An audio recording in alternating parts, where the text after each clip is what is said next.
নমস্কার। ঠাকুর শ্রী শ্রী রামকৃষ্ণ পরমহংসদেব এবং মা শারদার চরণে আমার সশ্রদ্ধ প্রণাম জানিয়ে ভিডিওটা শুরু করছি। আপনি হয়তো খুব সাদাসিধে সরল মানুষ, শুধু তাই নয়, আপনি মানুষকে ভালোবাসেন, খুব সহজ সরলভাবে মানুষকে আপন করে নেন, মানুষের দুঃখে আপনার মন কাঁদে। কিন্তু তা সত্ত্বেও আপনাকে অনেক মানুষ নানাভাবে অত্যাচারিত করে, অত্যাচারিত করে, মানসিকভাবে অত্যাচারিত করে। আর আপনি সবাইকে নিয়ে পরিবেষ্টিত হয়ে থাকতে ভালোবাসেন, তাই এদের অত্যাচার, এদের দুর্ব্যবহার আপনার মনকে খণ্ড বিখণ্ড করে দেয়। এরা আপনাকে ধাতব্যের মধ্যে ধরেই না, নানা কারণে ক্রমাগত হেয় করছে, তাচ্ছিল্য করছে। আপনার ক্ষমতাকে না চিনে যারা দিনের পর দিন আপনাকে অবহেলা করছে, তারা জানেই না যে তারা কত বড় ভুল করছে। বাস্তব কথা হচ্ছে, অন্যের ত্রুটি বার করা খুব সহজ, কিন্তু নিজের ত্রুটিটাই কেউ খুঁজে পায় না। সর্ষের থেকেও ছোট্ট একটি বটগাছের বীজের মধ্যেও সমস্ত বটগাছের বৈশিষ্ট্যের সম্ভাবনাই কিন্তু লুকিয়ে থাকে, কিন্তু সাধারণ মানুষের চোখে তা বোঝা সম্ভব নয়। তার জন্য দরকার বিশেষ জ্ঞানের, অর্থাৎ বিজ্ঞানের অর্থ বিশেষভাবে জানা। আধ্যাত্মিকতার মধ্যে দিয়ে আসে সেই বিশেষ জ্ঞান, যা সকলের থাকে না। আর থাকে না বলে তারা নিন্দা, কুৎসা, ঢিল ছুঁড়ে চলেছে আপনার দিকে।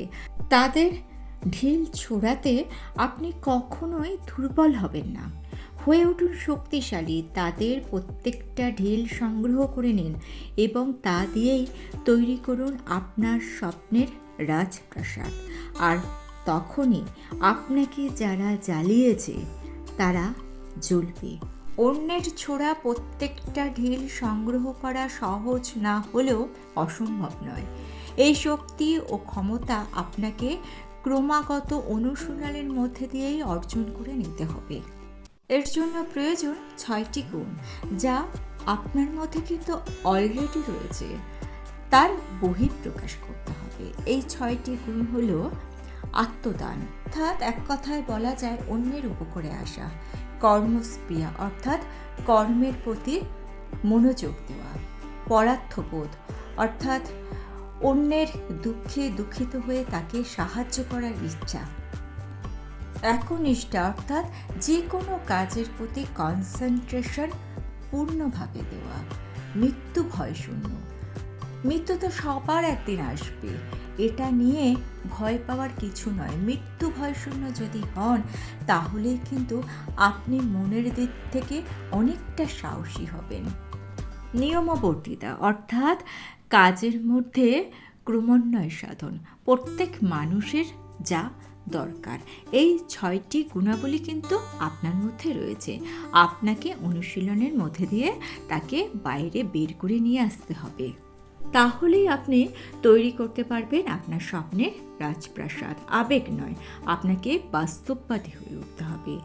আপনার ক্ষমতা কতটুকু তার প্রকাশ সকলের কাছে তখনই পাবে যখন আপনি নিজে থেকে সেই ক্ষমতাকে চিহ্নিত করতে পারবেন।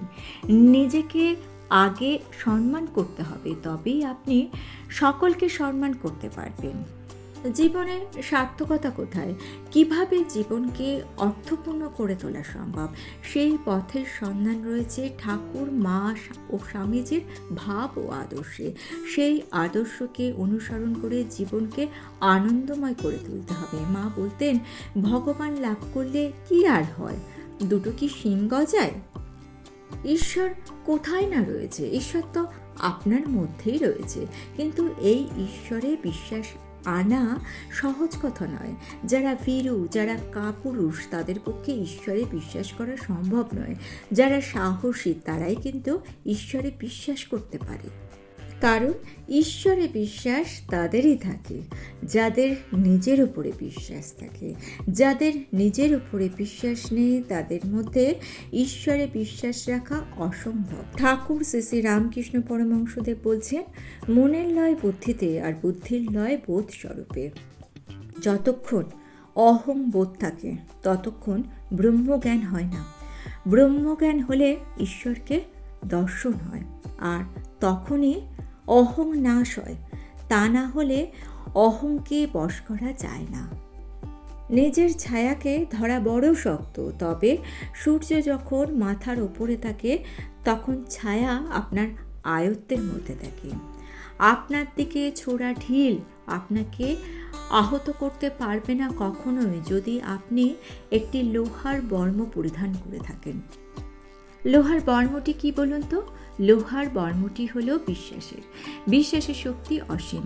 ঠাকুর বলছেন, সাগর পার হওয়ার জন্য স্বয়ং ভগবান রামচন্দ্রকেও সেতু বাঁধতে হয়েছিল, কিন্তু হনুমান শুধু বিশ্বাসের জোরে সাগর পার হয়ে গিয়েছিল এক লাফে।